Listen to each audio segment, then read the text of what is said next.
नाही.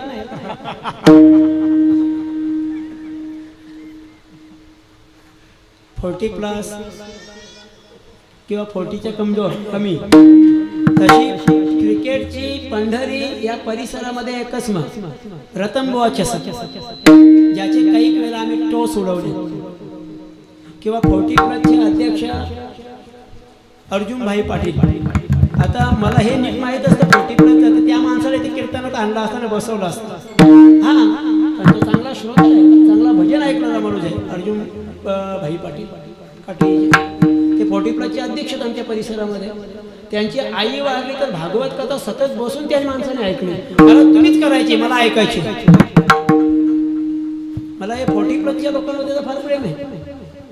मी क्रिकेटच्या मैदानात नेहमी जातो. तुम्ही काही वेळेला मला पाहिलं असेल की मी क्रिकेटच्या मैदानात जायचा, एक शॉट घ्यायची, त्यांचे द्राक्ष वगैरे खायचे. पहिला दीप प्रज्वलित करते समाजरत्न हनुमान महाराज पाटील. तेवढंच बरं वाटतं आपल्याला. त्यानं पण कोणी नसतं टोपीवाला, त्यालाही बरं. मग टोच उडवायचा आपण. 40+ मध्ये एक धाव आरोग्याची. 40+ वाल्यांना माझी फक्त एवढीच विनंती आहे, समोरचा जिंकला तरी चालेल, आपली फासली मोडून घ्याऊ नका. आमच्या परिसरामध्ये अर्जुन भाईच्या माध्यमातून जेव्हा ही क्रिकेट मॅच खेळल्या जातात ना, एखादा जर खाली पडला, त्याच्या पायाला लागला, हाताला लागला, डोक्याला लागला की त्याचा सगळा खर्च तो असोसिएशन करतो. मी क्रिकेटमध्ये काही गोष्टी शिकलो आणि त्या मी परमार्थात आणल्या. तिथं असं असतं, एखादा संघ उशिरा आला की त्याला पॅनल्टी लागतं. तुमच्याकडे ना लागत पॅनल्टी. आमच्या सप्ताहामध्ये कीर्तनाची वेळ असते 8 ते 10.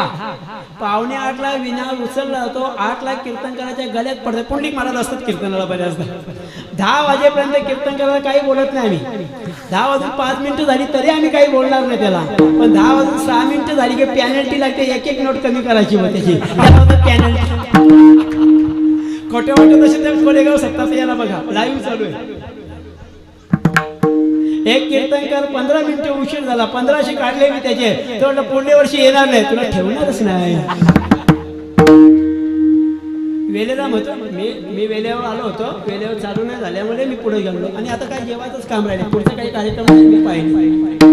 40+च्या लोकांचा सगळ्यात चांगला गुण मी पाहिला. मनोहर दादाकडून एक गुण मी पाहिला या लोकांचा, की गावोगाव तरुणांमध्ये जी काही भांडणं होतात ना, ती भांडणं आता दिसत नाही. कारण कुठल्या ना कुठल्या गावाचा ना कोणी त्या 40+ मध्ये असतं. अरे जाऊ दे, आपला मित्र आहे, आपला मित्र करून ती एकत्र यायला लागली. याच्यापेक्षा एकजुटीची गणना या तरुणपणापेक्षा कोण देऊ शकतो सांगा ना मला.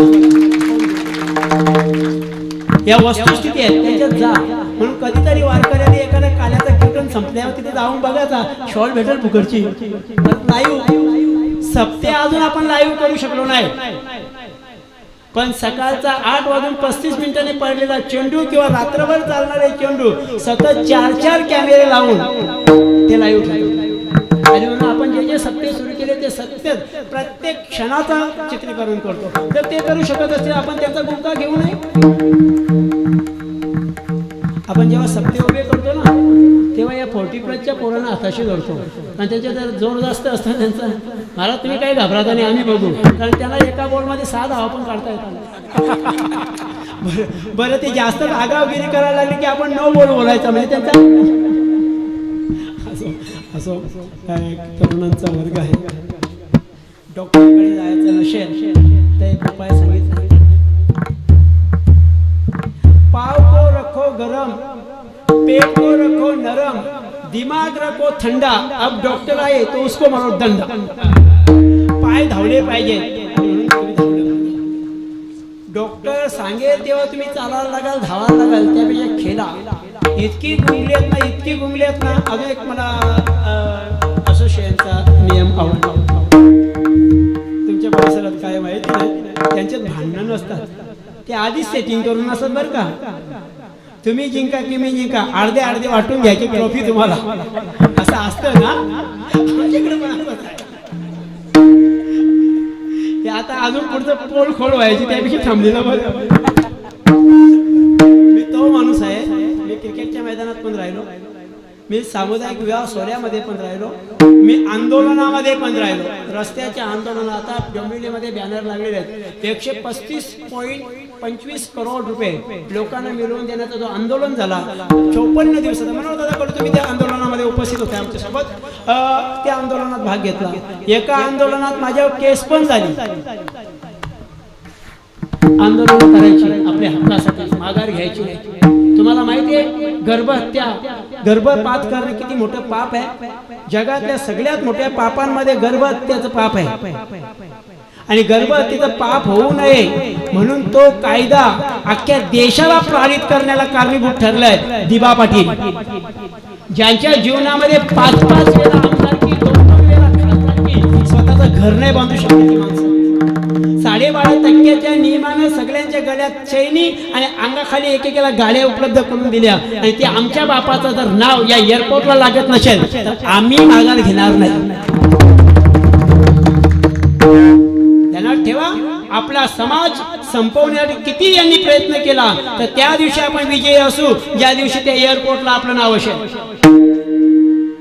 24 जून, 1 जून सगळ्या आंदोलनात फिरलेला मी फक्त कीर्तनकार नाही, याम ढिंगाने माहित आहेत मला.